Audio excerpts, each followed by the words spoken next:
¿Es lo mismo ser médico anestesiólogo que un tecnólogo de anestesia? Desde el punto de vista de seguridad, está considerada la más segura para todo tipo de anestesia. Los anestesiólogos actuales, los anestesiólogos jóvenes que están en formación, actualmente hacen esto de las fiestas del fentanil. En los nuevos estudiantes, en los nuevos posgradistas, incluido ahí un familiar mío, tuvo ese percance. Y yo le escuché una vez a un anestesiólogo que le recomendaba a otro, a un cirujano, que tenía eyaculación precoz y que le decía, ponte un poco de la pomada en el glande, deja que se seque y luego de eso puedes tener una relación y vas a aguantar más.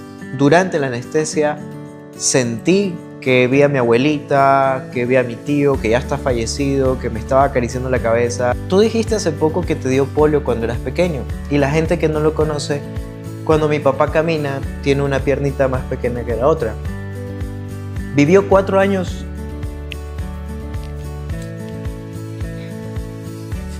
Vivió 4 años en un hospital, solo. ¿Y cómo se proyecta el doctor Luis Rivera para estos años, para este futuro? ¿Qué es lo que le gustaría hacer todavía? Tenía pensado escribir un libro y reactivarme en lo que es la parte musical.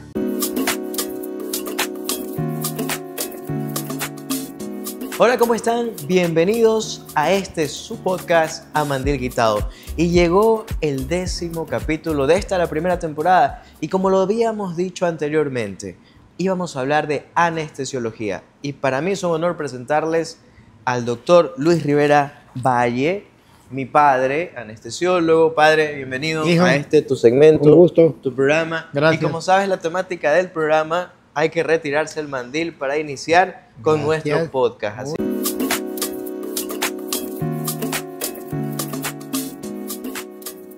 Así que bueno, para iniciar, mi querido doctor, vamos a hablar de anestesiología. Y pues la gente a veces no sabe qué es esto de la anestesiología. Yo me acuerdo que cuando era niño, yo ni siquiera sabía que mi papá era anestesiólogo, pero una palabra que me enseñaron en la escuela me decían, di anestesiólogo. ¿Qué palabra para más difícil de pronunciar? ¿Qué palabra para más difícil de hacer? Y bueno, cuéntenos, doctor, ¿qué es la anestesiología? ¿Qué es este campo? Bueno, de antemano, agradeciendo, una inmensa satisfacción enorme, más aún estar con un excelente médico y a la vez hijo. Es un placer inmenso y un orgullo estar contigo en esta tertulia. La anestesiología no es más que la ciencia que se encarga de llevar al paciente a un nivel de inconsciencia controlada, de tal manera que nos permita realizar procedimientos médicos y quirúrgicos.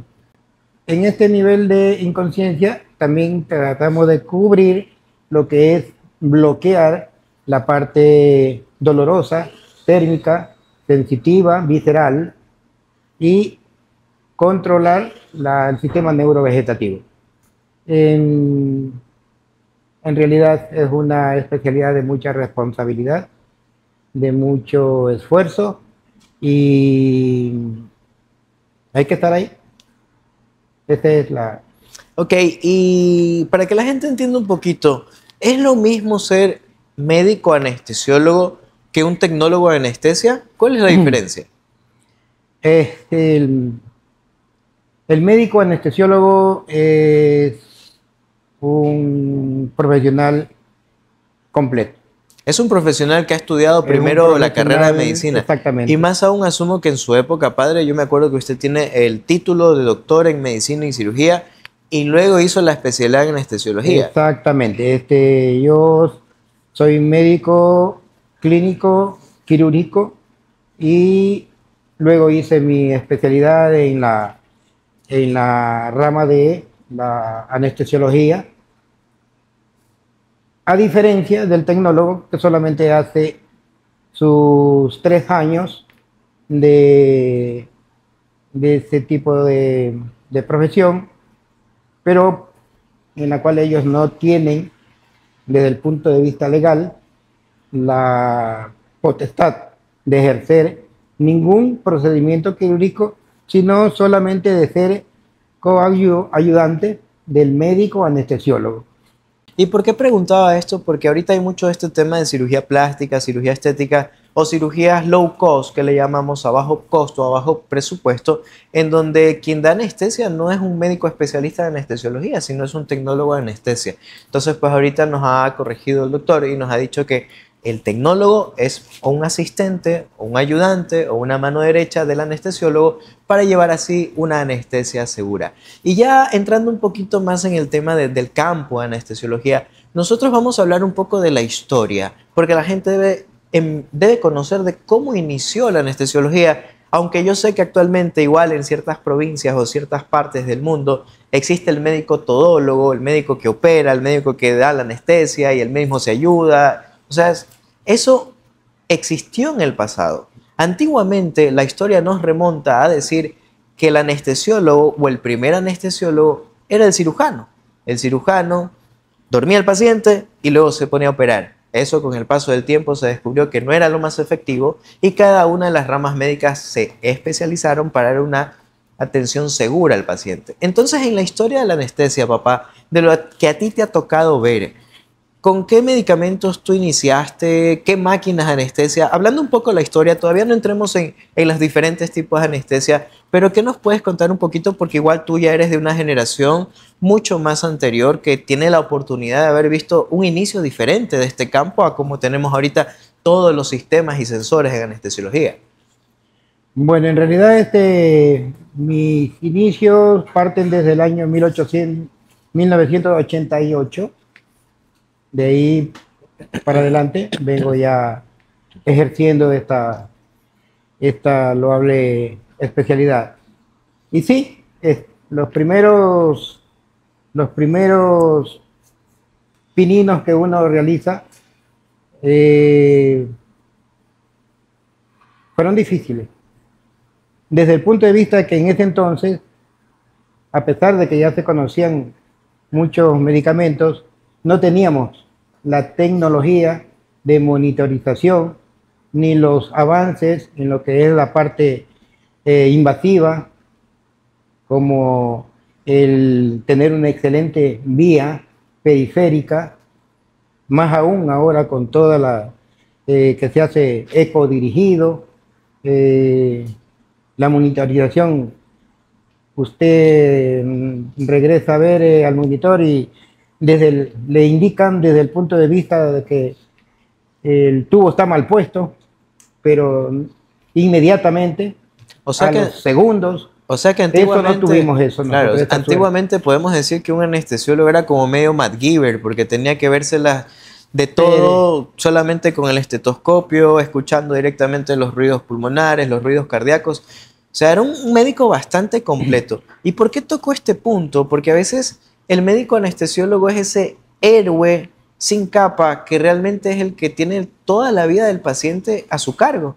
A veces siempre el que figura es el cirujano, el neurocirujano o el cirujano de las diferentes especialidades. Pero qué importante saber que el que se encarga de dormir a ese paciente, despertarlo, mantenerlo vivo y que lleve un postoperatorio de una recuperación exitosa, realmente es el anestesiólogo. Y cómo la gente pues realmente a veces no los conoce. Qué importante saber esto de aquí. Y ya entrando un poquito más en materia, hablando de las diferentes técnicas de anestesia que nosotros podemos tener, existe algo que se llama anestesia o bloqueos periféricos, que son para cierto tipo de cirugías. ¿Qué nos puede hablar de este campo, doctor? ¿Cuándo se utiliza un bloqueo de un miembro superior, de un miembro inferior? Efectivamente, la clasificación de la anestesiología, ahora ya con todos los avances, tenemos, por decirle, en anestesia general, lo que es una anestesia inhalatoria, lo que es una anestesia intravenosa. Claro, pero antes de irnos a anestesia general, solamente ahorita vamos a tocar el tema de los bloqueos. De bloqueo. Claro, para que la gente igual los vaya entendiendo. Ya, en realidad, ahí vamos ya con lo que es anestesia peridural, raquídeo, y para zonas menos extensa tenemos los bloqueos periféricos, en la cual procedemos a hacer bloqueos selectivos, nervio mediano, nervio cubital, peroné, en todas las extremidades, e incluido en abdomen, para utilizar en procedimientos de control dolor postoperatorio. O sea que para hablar, cuando hablamos de este término de bloqueos, podemos estar hablando que vamos a anestesiar nervios que manejan o inervan un gran miembro superior o inferior con el objetivo de dar una anestesia selectiva para esa área del cuerpo. O sea que puede ser muy utilizada en traumatología, cirugía de manos, cirugía vascular, ¿verdad? Así es. Perfecto. Entonces esta es la anestesia que nosotros conocemos como bloqueos, bloqueos regionales. Y cuando nosotros estamos hablando de la anestesia en la espalda, comúnmente la gente conoce creo que la raquidia, pero existen dos tipos, raquidia y peridural. ¿Qué nos puede decir de esta diferencia? Cuando yo digo que utilizo una anestesia raquidia, cuando utilizo una anestesia peridural, pero vámonos por partes. En la anestesia raquidia, ¿cuándo se utiliza? ¿Es más difícil o más fácil que la peridural? Bueno, desde el punto de vista práctico, la anestesia raquidia es mucho más sencilla. Es mucho más sencilla y la utilizamos para procedimientos como para que usted y el público tenga idea. Se dice del ombligo hacia las regiones de las extremidades inferiores.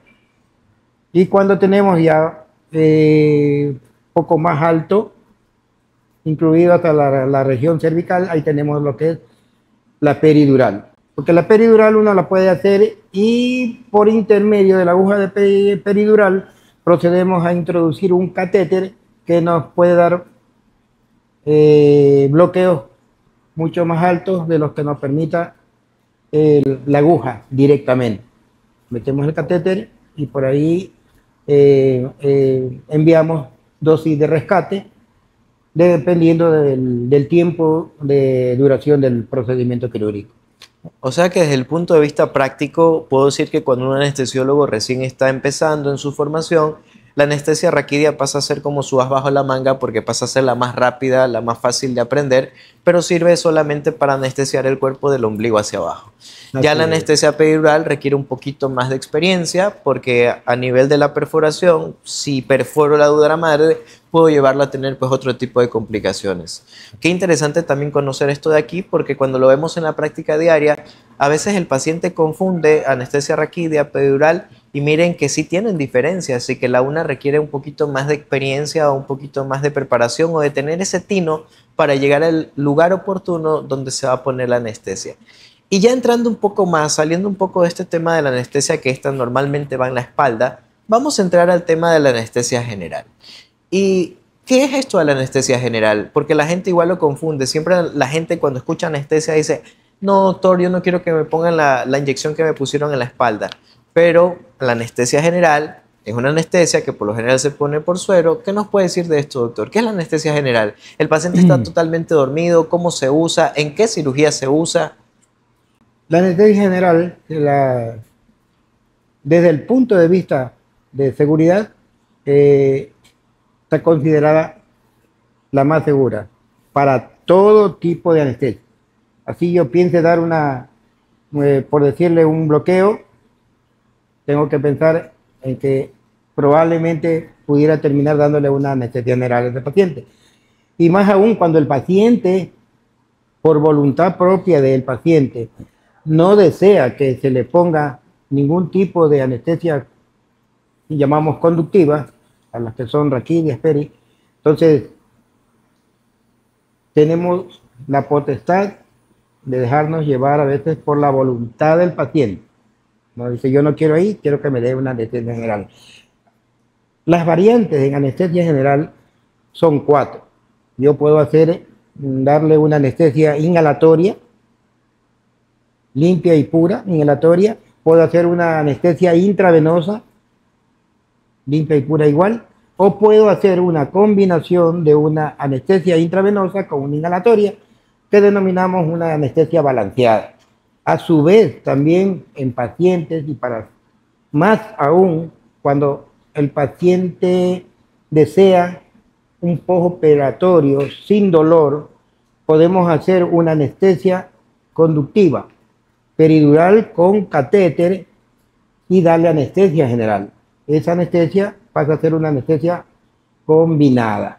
Entonces, ¿de qué nos sirve esto? Vamos a tener una mejor respuesta en el momento postoperatorio, que puede ser 24, 48, dependiendo ya la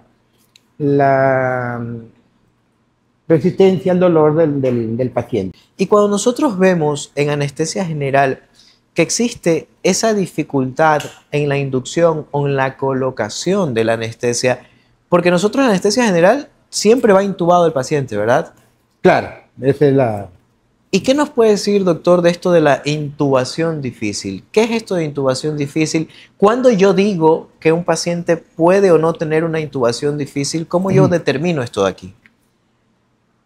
Cuando nos llevan a un procedimiento quirúrgico, nosotros dentro de nuestra valoración preanestésica también hacemos una evaluación de lo que respecta para saber si voy a tener una intubación normal o una intubación difícil. En base a ciertos hallazgos en el paciente, como son cuello corto, maxilar pequeño, le hago abrir la boca para revisar lo que es Mallampati.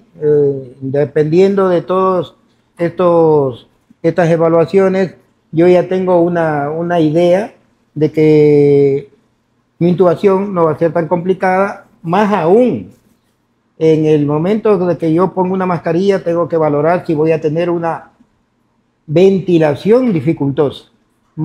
Peor aún, una laringo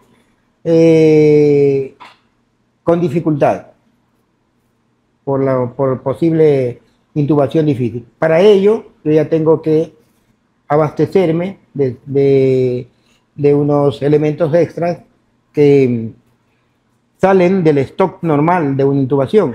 Yo para una intubación normal necesito tener algunos ingredientes, algunos insumos apropiados, como son laringoscopio, tubo de Mayo, tubo endotraqueal, guías, jeringuillas, y si yo voy a pensar en una intubación difícil, tengo que tener agregados otros elementos como la mascarilla laringea, como un video laringoscopio, incluido un fibrobroncoscopio. Entonces, estos son elementos que me van a permitir que en caso de tener una intubación difícil pueda no tener tanta dificultad con todos estos elementos que le estoy comentando.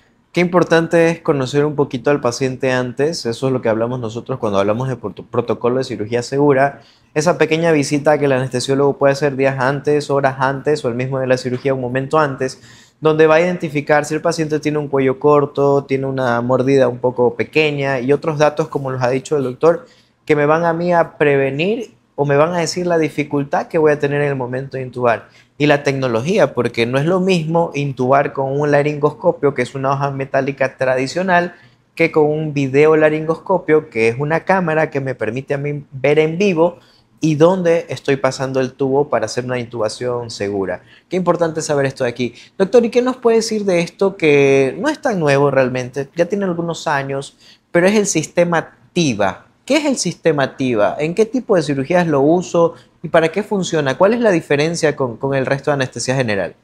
El sistema TIVA viene a ser un procedimiento extremadamente, aparentemente nuevo, pero ya tiene algunos añitos de la presencia de ellos.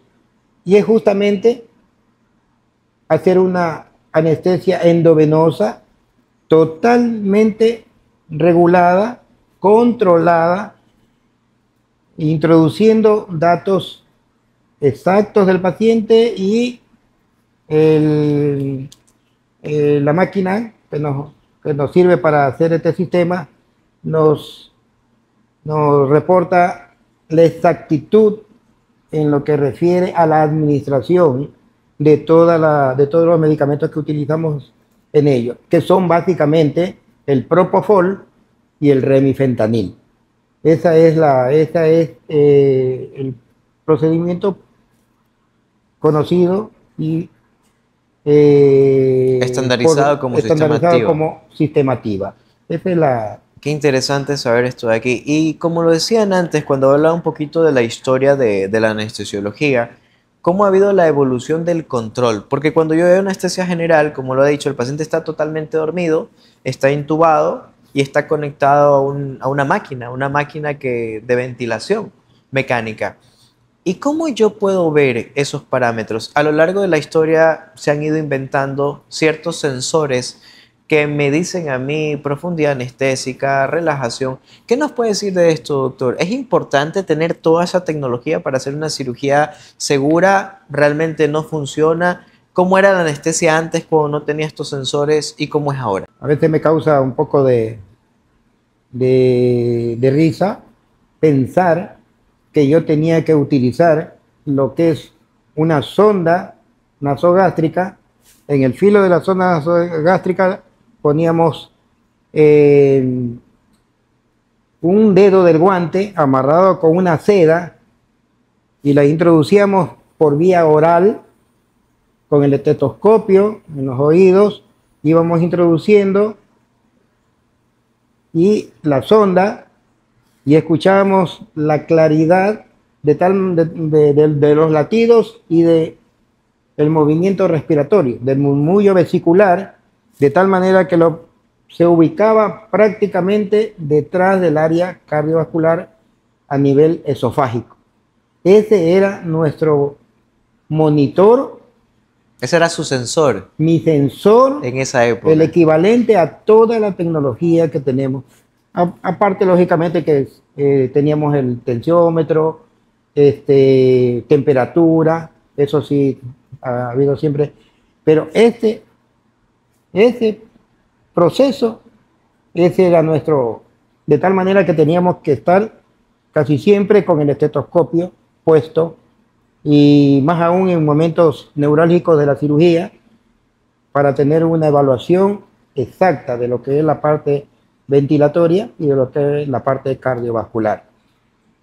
En la actualidad, pues tenemos una serie de monitores que son una maravilla. O sea, para uno, el médico anestesiólogo, muchos de ellos, por eso los cirujanos nos dicen, es un vago el anestesiólogo, pues lo veo sentado. Aparte de eso, es que lo que pasa es que igual nosotros tratamos de hacer un control de todo de igual. Por más monitoreo que tenga, nadie le quita al monitoreo del ojímetro que llamamos nosotros. Nuestra evaluación, la evaluación mía, donde tengo que hacer un reajuste, Para ello, a lo que usted me refiere, por ejemplo, tenemos en la actualidad estandarizado, aparte de los 4 parámetros, como son presión arterial, frecuencia respiratoria, temperatura, frecuencia cardíaca, tenemos lo que es la pulsioximetría, la capnografía, que le refería, y trabajamos aparte de ellos con el sensor para ver la profundidad del sueño, que tenemos algunos modelos, algunas marcas. Modelos. Uno de ellos, en la actualidad estamos trabajando con el BIS. El BIS consiste en ponerle un monitor en el área de la frente para tratar de captar la profundidad del sueño. Tenemos un sueño acorde que nos sirve para que el paciente esté lo mejor en el momento más estable de él. Si comienza a bajar, regulamos nuestro proceso de anestésico tenemos, comienza a subir, igual hacemos nuestro manejo anestésico para tratar de mantener siempre dentro de ese margen. Y esto de aquí es lo que causa la diferencia con también las anestesias low cost. Existen muchos centros donde no se tiene toda esta tecnología, donde no se tiene todos estos sensores y se sigue aplicando esa anestesia tal vez primitiva, ¿no? Con lo que tienen los recursos en esos medios, donde no tienen tanta tecnología, no tienen tantos sensores y donde el paciente se lleva esa mala experiencia de me desperté en medio de la cirugía. Entonces la gente debe entender un poquito y hacer conciencia que tal vez si te están cobrando muy barato puede ser porque no están utilizando todos estos recursos que van a ser para tu bienestar y netamente tu puro beneficio. Yendo un poco más a hablar del tema de las drogas, ¿no? Yo me acuerdo, papá, que cuando yo era pequeño, tú tenías un frasquito y era un polvo blanco, que yo pensaba que era como leche de fórmula o leche de la vaquita, que siempre la batías. Yo le decía, papá, ¿y ese polvo qué es? Y me decía, ese es el suero de la verdad. Actualmente sé que aquí en Ecuador creo que ya no hay, desapareció hace algunos años, pero ¿qué nos puedes decir del pentotal, papá? ¿Qué es el pentotal? ¿Cuándo se usaba? ¿Por qué ya no se usa? Eh, Justamente dentro de sus utilidades, lo utilizaron en las guerras, En en las Estados Unidos lo primeras, en usaban las para... segundas guerras mundiales, para, como suero de la verdad, para sacarle información a los enemigos. Pero en la actualidad con nosotros lo trabajamos y fue para en ese entonces el único hipnótico que teníamos nosotros en este país. Y el tío pentalsódico, a pesar de ser un excelente hipnótico, tenía muchos efectos. Uno de ellos, provocar broncoconstricción, de tal manera que si por algún motivo, razón, circunstancia en el preanestésico no nos enterábamos que el paciente era un paciente asmático, con la utilización del tío pental le estábamos llevando casi al área donde no quisiéramos llevar, a una de complicación complicaciones. gravísima que podría haber Gravísima, llevado a la muerte del gravísima, paciente. exactamente. Yo creo que fue uno de los tantos motivos por el cual desapareció del medio, porque a la par comenzó a aparecer el medicamento del Propofol, que es el hipnótico que lo utilizamos. Hay otros medicamentos en la actualidad, pero uno de ellos, tanto por costo como por utilidad y menos efectos colaterales, estamos trabajando con el Propofol. Que es el que actualmente se utiliza para la Así es. anestesia general, que es una ampollita pues, que viene como un suerito blanco. Y de estos dos, ahorita que tocamos este tema sobre el suero de la verdad, ¿el Propofol también tiene ese efecto o es en menor cantidad?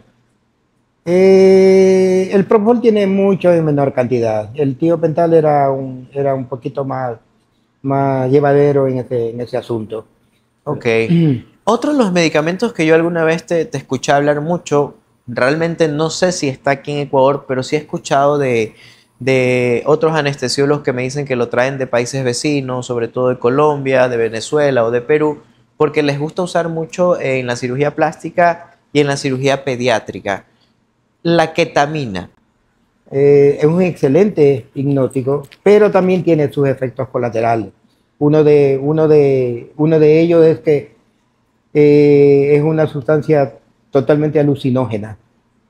Es una medicación hipertensora, de tal manera que para pacientes con trastornos psicóticos, para pacientes hipertensos, no es recomendable.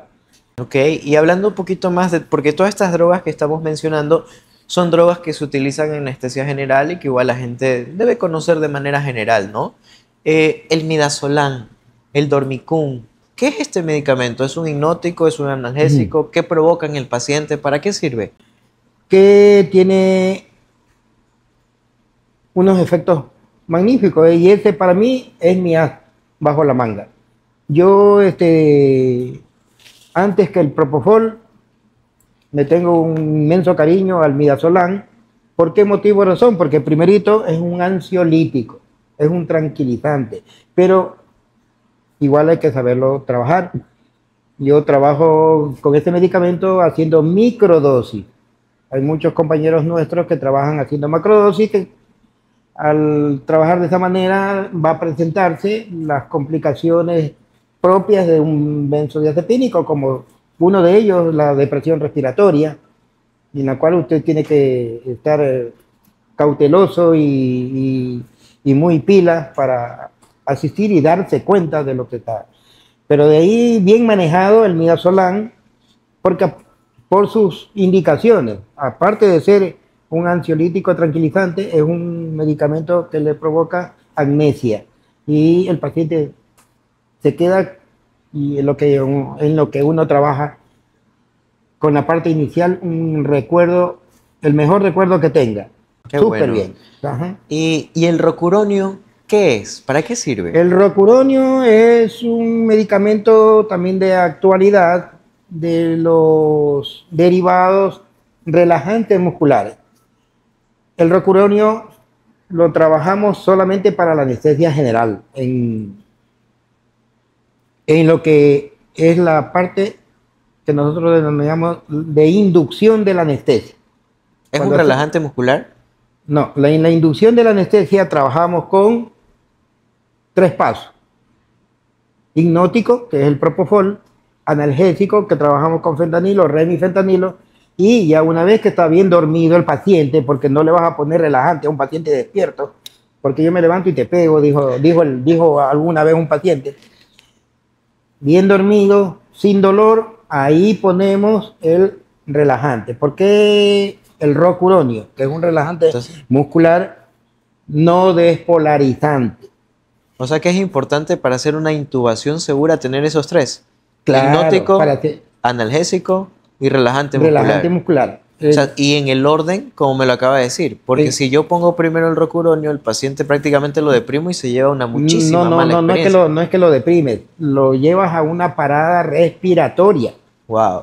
El propo, el analgésico, ahí va el rocuronio nos provoca una parada, que este rocuronio hace una curva de acción.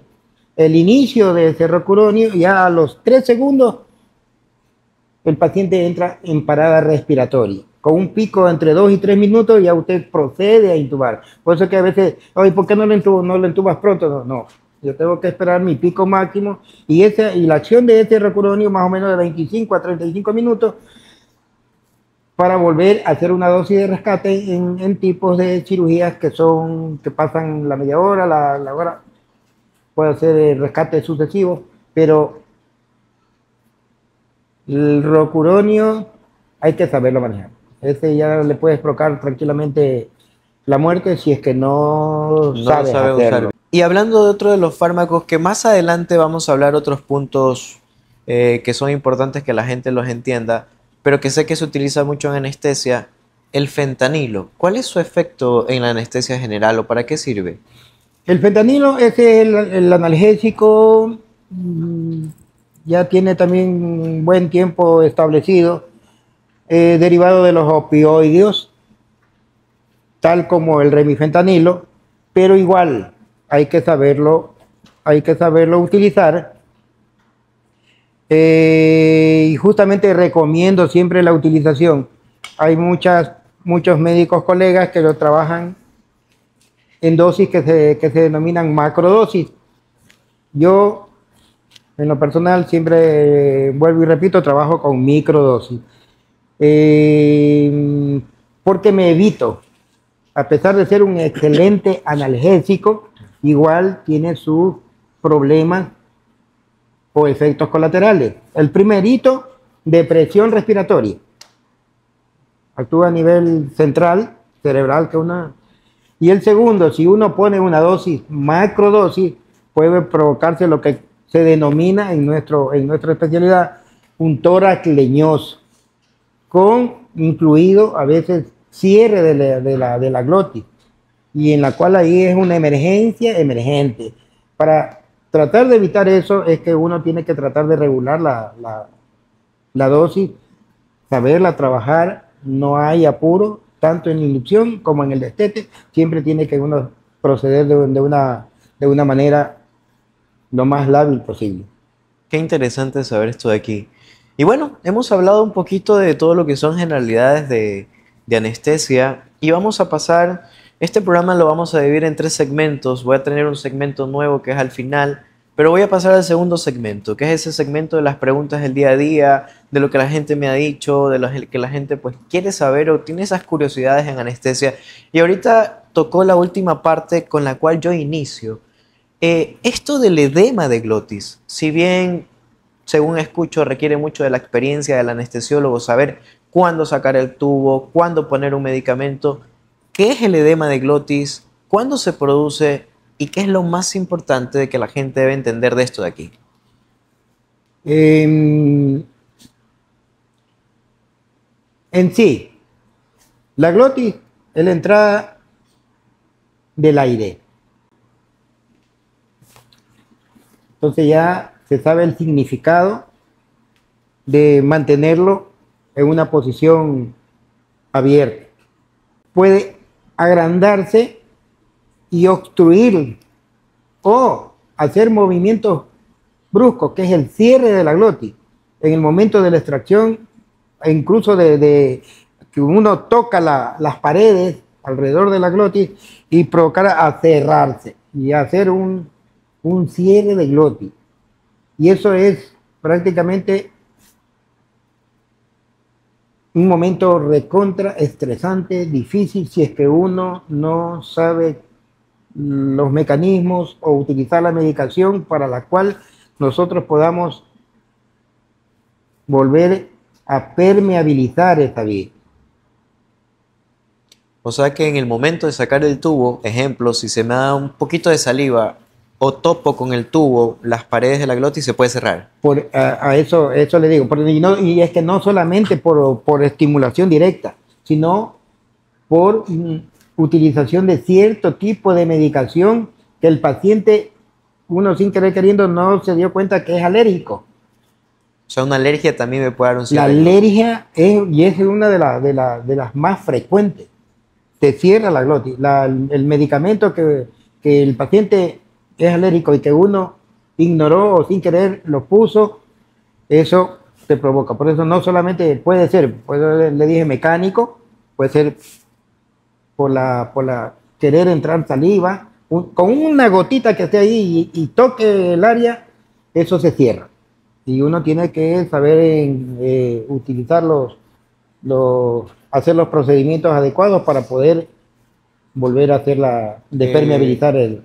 Cuando a usted le ha pasado estos casos, ¿ha vuelto a intubar el paciente? ¿Lo deja intubado un par de horas o simplemente con maniobras tiene regresión? Ha habido momentos y momentos, pero lo ideal, dependiendo también en qué área estoy, con quién estoy, qué tipo de elementos tengo alrededor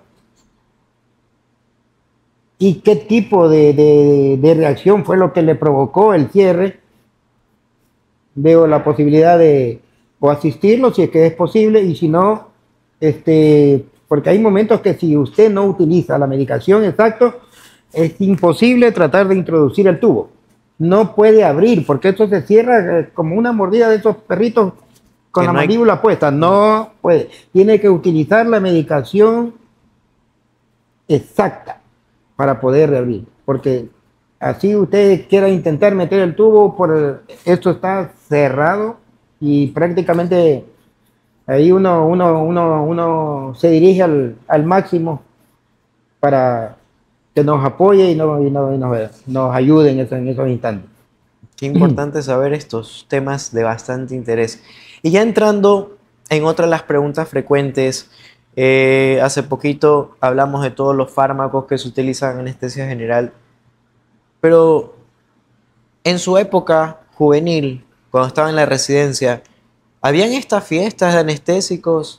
¿Habían fiestas de pentotal en esa época o fiestas de rocuronio? ¿Por qué le digo? Porque ahora es muy común, aunque la gente no lo conozca y puede sonar un poco gracioso, pero a la larga es un poco grave.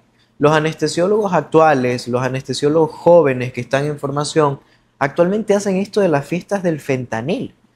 Yo lo he escuchado de primera mano que se reúnen, yo te pongo fentanil, tú me pones fentanil, son alucinógenos y la pasamos bien. ¿Qué nos puede comentar al respecto, doctor? Ese es un tema. En mi tiempo, yo y por mi grupo de médicos anestesiólogos en ese entonces, no tengo ese conocimiento en relación a la medicación. O sea, en su época no habían fiestas de no habían pental. fiestas de eso. Sí habían fiestas, pero no de ese tipo. Ay, no se inyectaban No alucinógenos. sé, no había, que yo sepa, ese tipo de costumbre, al menos en el entorno alrededor de mi tiempo que hice yo mi especialidad. Más bien ahora en los nuevos estudiantes, en los nuevos posgradistas, incluido ahí un familiar mío, este, tuvo ese percance y lamentamos su ausencia justamente Lamentablemente por eso. falleció. Y como digo, Falleció. puede sonar un poco como gracioso, ¿no? Pero realmente este es un mensaje a todos los médicos posgradistas que están estudiando anestesiología. Si bien me puede despertar curiosidad probar esto de inyectarme ketamina o propofol o fentanil, realmente puede comprometer tu vida y recordar que nosotros como médicos tenemos que poner el ejemplo. Entonces, como lo dice el doctor, en su época esto no se hacía, yo creo que no debe seguirse haciendo, no debe hacerse. Entonces, este es un mensaje para que si ya lo hiciste, no lo vuelvas a hacer y no lo repliques en aquellos que vienen después de ti porque puede comprometer tu vida. Un primo de mi papá falleció hace poco, estaba en el posgrado de anestesia y pues asistió a una fiesta de fentanil y lamentablemente pues se pasó la mano, por así decirlo. Entonces esto es un mensaje para que la gente entienda, ¿no? Y bueno, yéndonos a las preguntas del día a día, siempre cuando yo estoy en la consulta, aquí está mi as bajo la manga, los pacientes ya lo saben. Siempre me dicen, doctor, ¿por qué no nos dijo que su papá era el anestesiólogo? Su papá es un amor. Y le digo, pero es que es mi as bajo la manga y no lo puedo presentar de entrada. Es un hombre con muchos años de experiencia, ya lo han escuchado un poquito. Y a veces siempre me preguntan por qué tienen anestesias previas que han tenido malas experiencias. Y la gente confundía esto que el día de hoy hemos hablado, la anestesia regional, la anestesia raquídea, la anestesia epidural. Entonces, otra de las preguntas que siempre me la hacen es, doctor, a mí me hicieron una anestesia en la espalda porque me sacaron el apéndice, me sacaron la vesícula por las cesáreas y me quedó doliendo el lugar donde me pusieron la anestesia en la espalda. ¿Eso es real? ¿No es real? ¿Por qué pasa? Em, bueno, el dolor de espalda es real y pasa porque a veces el anestesiólogo le tocó uno con no tanta experiencia. De repente hacen más de dos, tres, cuatro, cinco, seis, siete y El intento. los intentos de llegar al sitio donde... Entonces eso puede provocar un estado inflamatorio, que ya como ustedes saben, los estados inflamatorios pudieran desarrollarse dependiendo de la respuesta del paciente también en problemas que le pudieran traer molestias a largo plazo también. Y eso sí es real y justamente por ello también, como usted recalca, eh, tienen, tienen que enterarse y estar pendiente de quién es el anestesiólogo que le va a dar. Pero sí puede haber problemas de... Bueno, y hemos hablado un poco del dolor local en la espalda, pero existe otro problema que también es conocido y es esto de la cefalea pospunción. ¿Qué es la cefalea pospunción? ¿Por qué pasa? ¿Y cuál sería el tratamiento? La cefalea pospunción es una complicación que está relacionada directamente con la anestesia raquídea y peridural. Y más íntimamente relacionado con el calibre de la aguja que uno hace el proceso. De tal manera que a mayor calibre, en la cual uno, por decirlo, por eso es que es más complicado realizar una anestesia peridural, porque el calibre de una peridural es mucho más amplio que de una aguja para raquidia. Y que usted, al intentar poner una anestesia peridural, en esa anestesia usted no atraviesa lo que es la membrana del conducto raquídeo.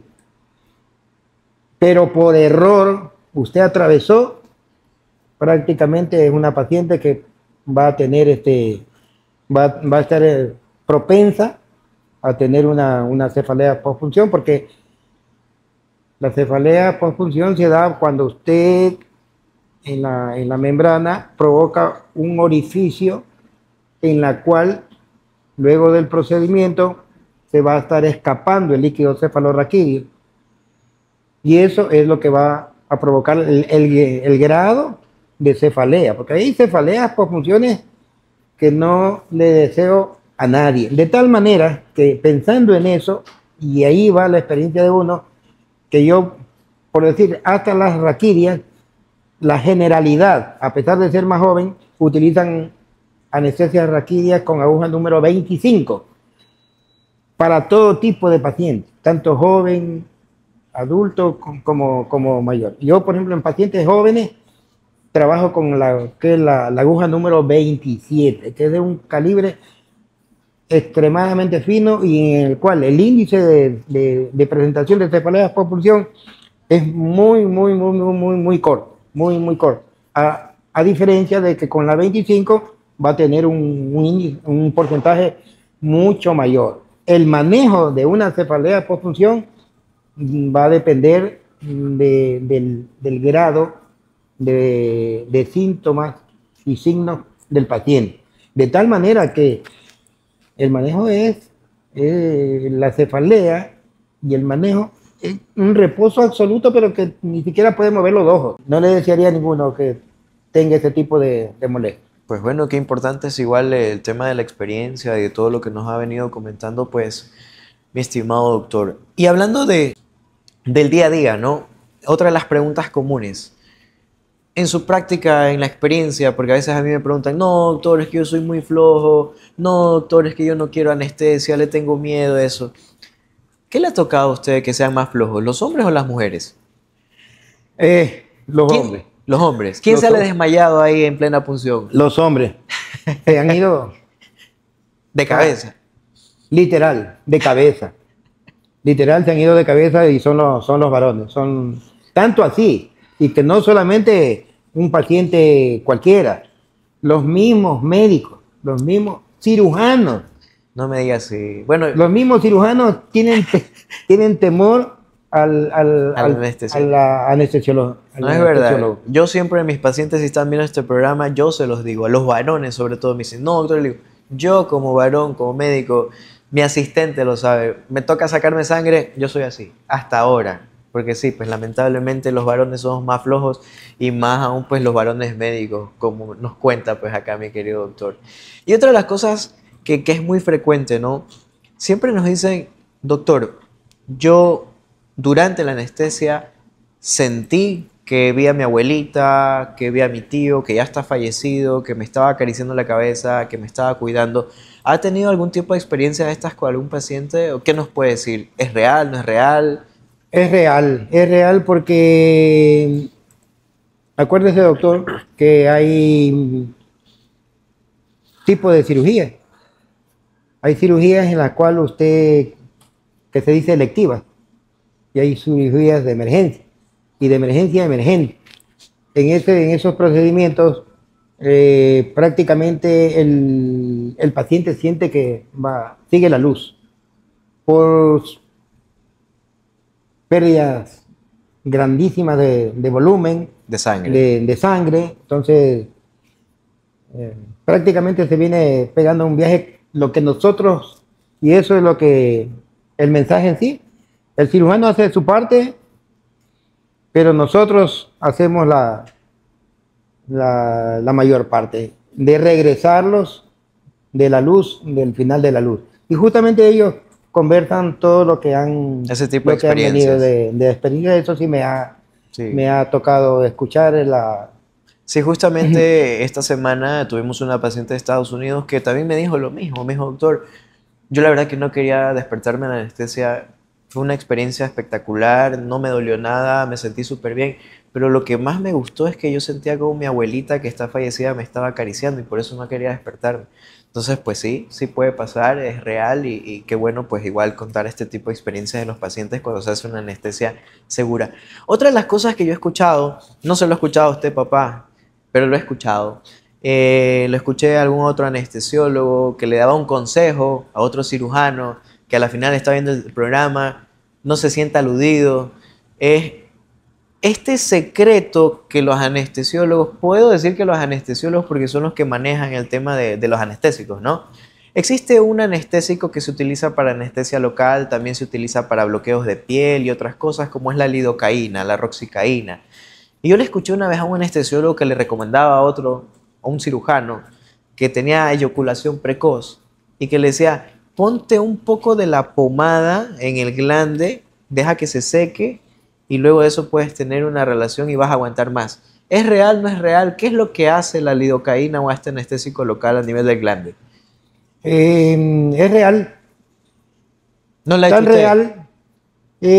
Intenté una vez, creo que sí, intenté hacerlo, pero justamente para, Alargar el tiempo. no, señor, para probar si lo que la Ah, gente... ya, ok, fue ¿Y medicina, cuál es el asunto? medicina De que es científica. que justamente esa parte va a quedar insensible, de Ok, tal manera que al quedar insensible, él va a tener mucho más tiempo de poder jugar con su pareja hasta que ok. vaya terminando o pasando el efecto del anestésico. Qué interesante saber esto. Esta no me sabía. Yo decía, padre, no me digas sus secretos. No, mentira, está bien, está bien. Siempre hay que probar la Ciencia, medicación, ciencia. hay que Hay probar que uno probar. primero la medicación. Siempre y cuando no sea fentanilo, no se olviden, el fentanilo no. No, Esto es otra cosa. ese es otro asunto ya. Bueno, y entrando al otro segmento, creo que hemos hablado un poquito de todo, ¿no? Y es lo importante. Este segmento es nuevo, este segmento yo creo que lo vamos a dejar un poquito para para los décimos programas de todas las temporadas, que esperemos tener muchos, y es conocer un poco más a profundidad al profesional en la historia de su vida. Entonces a mí me gustaría un poco que la gente conozca al fin y al cabo quién es el doctor Luis Rivera, de dónde viene, dónde está, a dónde va. Entonces vamos a hablar un poquito de esto. El doctor nació el 4 de abril de 1957, obviamente pues lo voy a saber porque es mi padre, pero ¿qué nos puede contar de su infancia, mi querido doctor? ¿Usted viene de una familia adinerada, tuvo todos los lujos, o cómo fue su infancia? Eh, en primera instancia me ha dejado medio inestable porque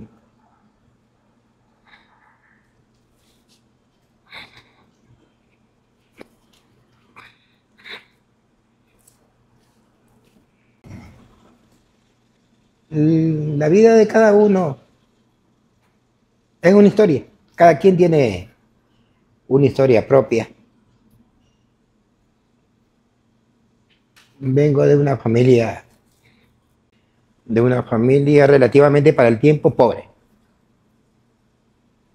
Mis padres fueron zapateros.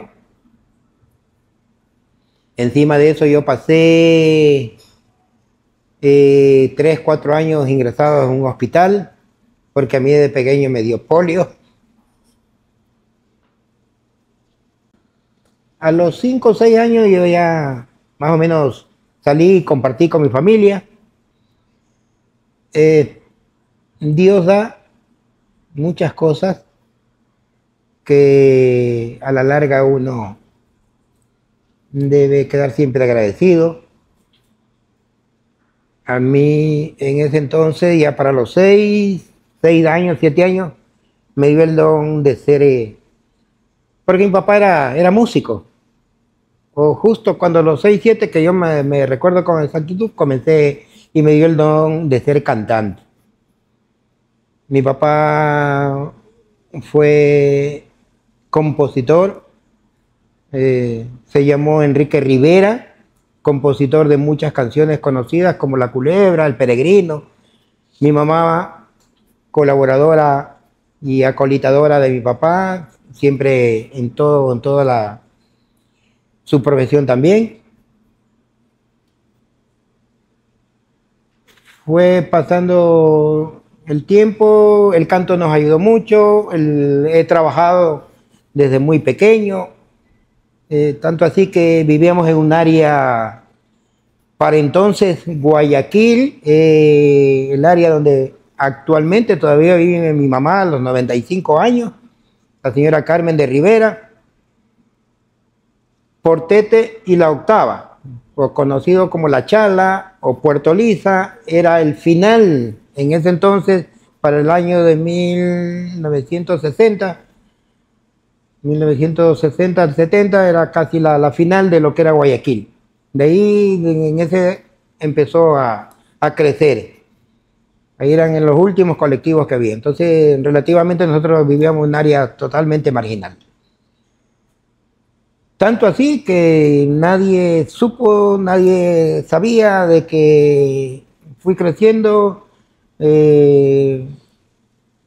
Hice muchas actividades, hasta de cobrador de colectivos.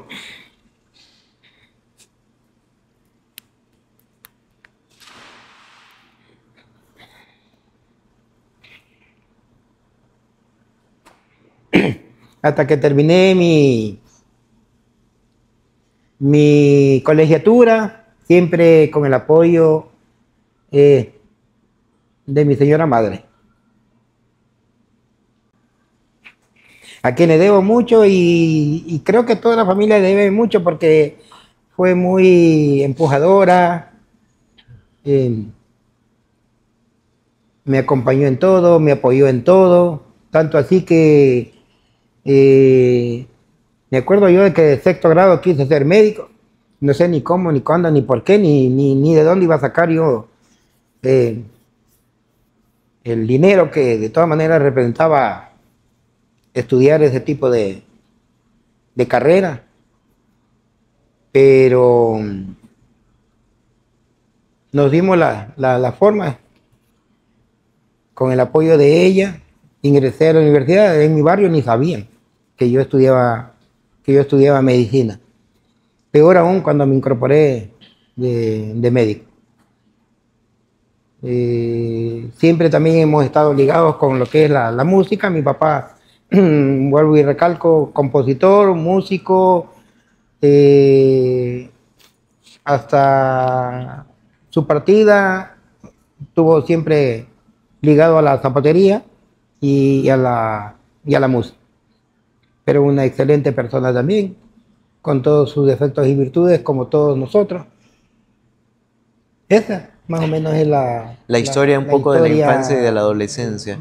Yo me acuerdo, padre, de las historias que tú me contabas y por eso quería tocar este tema. Porque a veces la gente no conoce todo el esfuerzo que nosotros podemos haber hecho o de dónde venimos.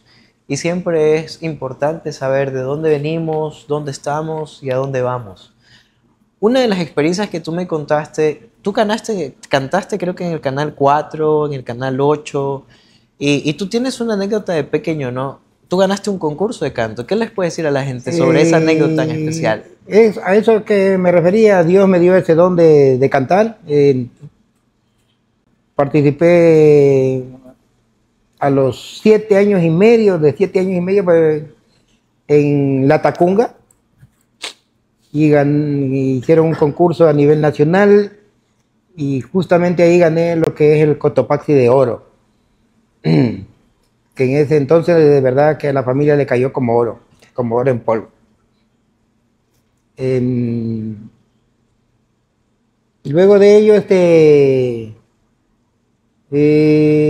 participé en otro concurso en Machala, quedé en tercer lugar. Llegó un momento en que tuve que decidir si seguir estudiando o seguir la música. Entonces me di cuenta, justo a tiempo, creo que de la música no se vivía.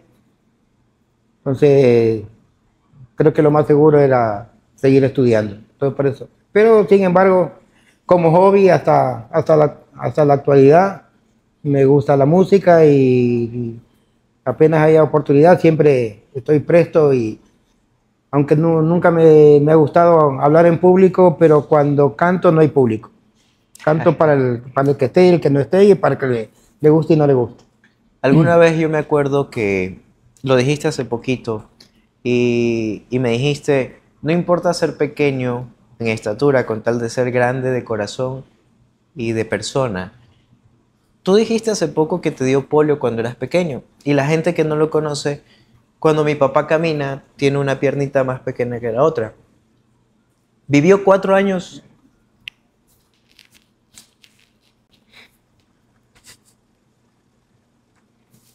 Vivió 4 años en un hospital, solo. ¿Cómo haces o cómo fue tu vida después para poder llevar esta discapacidad física y no haber caído todo en esto del bullying? Porque yo siempre me acuerdo, yo me quejaba de que era pequeño, todo el mundo me molestaba, a mí me metían al tacho de la basura y tú me ponías como ejemplo eso. De hecho, mi papá ya va a cumplir pues 69 años y todavía juega pelota y juega bien, todos los sábados se va de pelota. Entonces, ¿cómo nos puedes contar cómo ha sido esto? ¿Cuál ha sido tu herramienta para salir hacia adelante frente a todo? La verdad que también yo creo que ese es otro don, porque me importa un poco lo que opinen y lo que digan los demás. O sea, siempre, ya a la larga he llegado a pensar que la información que a uno le emanan, eh, uno tiene una pared y uno tiene que hacer pasar la información que uno desea, que va a ser motivadora, que me va a ayudar. El resto pega en la pared y se resbala. Tiene que irse por donde vino. O sea, y eso creo que fue innato. Tanto así que me acuerdo yo que yo mismo llevaba la pelota y el que no quería jugar conmigo no pasaba nada. Pero siempre seguían, porque al menos en criaturas, en niños, uno lo que quiere es jugar. Y siempre, nunca, creo yo, más bien me sentí tan bulleado como debería haberme sentido. O no le di la importancia que otro niño pudiera darle a esos asuntos. De ellos siempre, hasta ahora que, como tú refieres, todavía voy a jugar pelota, de repente igual me bulean, pero me resbala. Peor cuando le hago un túnel a ese man mismo. Sí, sí, eso es muy importante. Así que gracias, papá, por todas las enseñanzas. Y también otra de las preguntas que quería hacerte, que tal vez sea la respuesta, ya explicaste cómo o por qué tal vez por esos 4 años que viviste en un hospital y ver esas batas blancas todos los días a la final te llamó la atención y te despertó esas ganas tal vez de ser médico o ser anestesiólogo, ¿no? Médico en esta primera instancia. Yo sé, y tú me habías dicho que tú querías ser pediatra. ¿Cómo fue esta transición de haber querido ser pediatra a haber terminado siendo médico, anestesiólogo? Dentro de mi ser, y de lo que iba yo a formar, tenía yo como muchos colegas también impregnado la idea de que tenía que ser médico de niños. Debe estar ligado a mi tiempo que estuve ingresado. Sin embargo, ahí viene el asunto de las oportunidades y de acuerdo al momento que uno vive. Yo recién me había casado, prácticamente, solamente tenía la cama, no tenía nada más, entonces yo requería que tenía que velar por mi pareja, y más aún cuando ya estabas tú también ya de meses nacido. Y ahí es importante también los ángeles en el camino. Para ese entonces yo tenía un gran amigo que no lo he vuelto a ver tiempos, y si es que él está en algún momento escuchando esta charla, le mando un mensaje inmenso al doctor Pedro Torres Panta.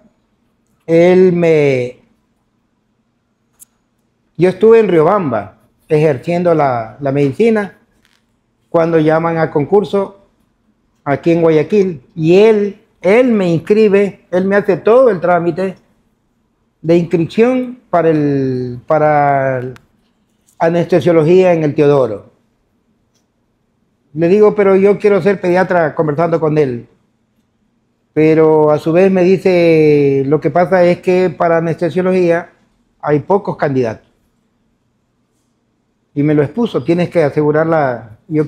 Él quería que yo viniera, era súper, súper buen amigo el pana.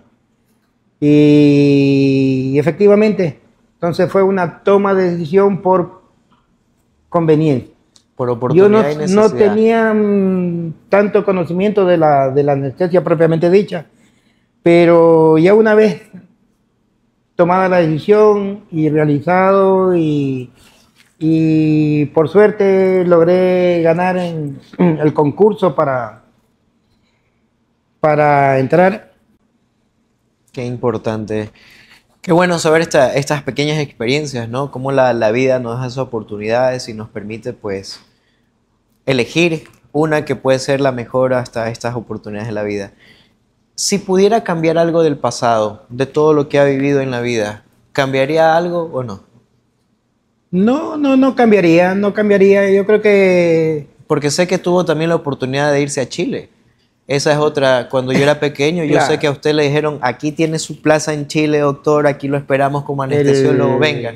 Y no se fue. ¿Por qué no así se es. fue? Así es. Para el 94, justamente otro gran amigo, el doctor Luis Villasís, y en el boom de los médicos ecuatorianos que se estaban yendo a Chile, él incluso me ofreció ayuda hasta para el boleto de pasaje del avión y me entusiasmé, hice todo el trámite hasta cuando llegué al trámite de inmigración, realicé todo y ahí ya prácticamente ya estaba literalmente subido en el avión.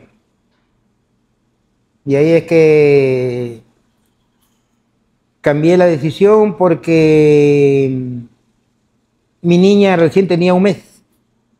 Y si me iba, era impredecible, pero tantas cosas que suceden. Mi hija tenía un mes y no la quería dejar sola, ni a ella, ni, ni a la familia en sí. O sea, ahí había mi hija de un mes, y la tuya tenía 6 años, y la pareja igual. Cuando uno viaja hay cosas que pueden suceder que no tuviéramos el producto que tenemos ahora. Un excelente hijo, un excelente profesional, una excelente hija, tu hermana, un excelente profesional que igual está en su fase terminal de- del proceso de especialidad. Entonces, creo que las decisiones que he tomado han sido las correctas, creo yo. Perfecto. ¿Y cómo se proyecta el doctor Luis Rivera para estos años, para este futuro? ¿Qué es lo que le gustaría hacer todavía? En primera instancia quería yo ya más o menos pensar, dije máximo hasta los 70 dejar de ejercer la profesión, pensando en que mi hija iba a regresar justamente ella también hace anestesiología, Exacto. ella también hace anestesiología allá en España, en Barcelona, en Valle de Brón, y quería dejarle la batuta para que trabaje contigo, pero las cosas no se han dado de esta manera. Dios quiera que sean para bien de cada uno de ustedes. Ella ya creo que no regresará por acá. Así es, la vida es impredecible y hay que seguir. Tenía pensado escribir un libro y reactivarme en lo que es la parte musical. Tiene sus nietos para que les enseñe a cantar y a No tocar es la que ellos, guitarra. no es que tiene, en Tale God lo veo máximo entre 6 y 7 años participando y ganando el concurso ahí. Eso sí lo tengo establecido y enseñarles, modestia aparte, algunas hobbies que Omar tiene, de las cuales he logrado participar y enseñarle, como es ping-pong, futbolín, juego de pelota. Lo que sí no le gustó mucho fue el ajedrez, pero que igual que siempre me ganaba, nunca me dejaba ganar ni por si acaso, pues entonces ahí sí no le agarro gusto. Y la música, que también mi hijo hizo conservatorio, toca la guitarra clásica, mi hija igual, hace canto también de conservatorio. Creo que junto con tu mamá, hemos hecho un trabajo acorde. Bueno, llegamos creo que al final de este programa. Me toca agradecer, hoy hemos cambiado un poquito el spot de donde hemos hecho este último capítulo de esta primera temporada, así que agradecemos al Bombón Cafetería por darnos este spot, como lo ven acá, estos cafecitos, esta hidratación. Un último mensaje. Se han ganado pues un lugar especial en este programa. Y bueno, mi querido doctor, la cámara es suya, su mensaje final, todo lo que quiera decirnos. Bueno, de antemano, agradecerte sobre todas las cosas y desearte muchos éxitos en todo aspecto, no solamente en la vida profesional, tu vida familiar, y un escrito aparte. Tengan en cuenta todos que nuestra profesión, nuestro oficio, siempre tratamos de brindar calidad, eficacia. Un paciente está por encima de familiar, no familiar, por encima de toda cosa. Cuando yo tengo un paciente, estoy para darle el mayor amor, la mayor seguridad. Jamás yo pensaría en hacerle daño yo a un paciente. De tal manera que lo que ofrecemos, lógicamente con mi hijo, es una alta calidad de servicio y una seguridad absoluta para todos y cada uno de los pacientes que llegan a nuestras manos, y lo más grandioso es que ellos vayan agradecidos del servicio que le hemos brindado, y que estamos prestos para cuando ustedes necesiten, incluso alguna pregunta relacionada con anestesia, con todo, estamos a sus órdenes. Pues nada, muchísimas gracias por estar aquí en este cierre de la primera temporada. Los invitamos a que vean la segunda y esperamos tener pues otras entrevistas así de grandiosas como la que ha sido el día de hoy con mi querido padre, el doctor Luis Rivera, a quien le voy a dar un gran abrazo y gracias por estar aquí en este espacio. Hola, ¿cómo están? Llegaron hasta esta parte del video que casi es la parte final. ¿Dónde estoy? En el Museo del Pasillo. Y sí, como lo dijo mi papá en el transcurso de la entrevista, mi abuelito fue compositor, actual Enrique Rivera. Y bueno, aquí les tengo una pequeña sorpresa, no de mi abuelito, sino de mi papá. Así que espero que les guste. Si vengo a cantarte en esta noche, tal vez sea mi última canción. Solo quiero decirte dos palabras, que seas franca y me digas la verdad. Ya no quiero que me sigas engañando. Mucho tiempo has jugado con mi amor, y si sabes que el amor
que tu cariño otro no dará.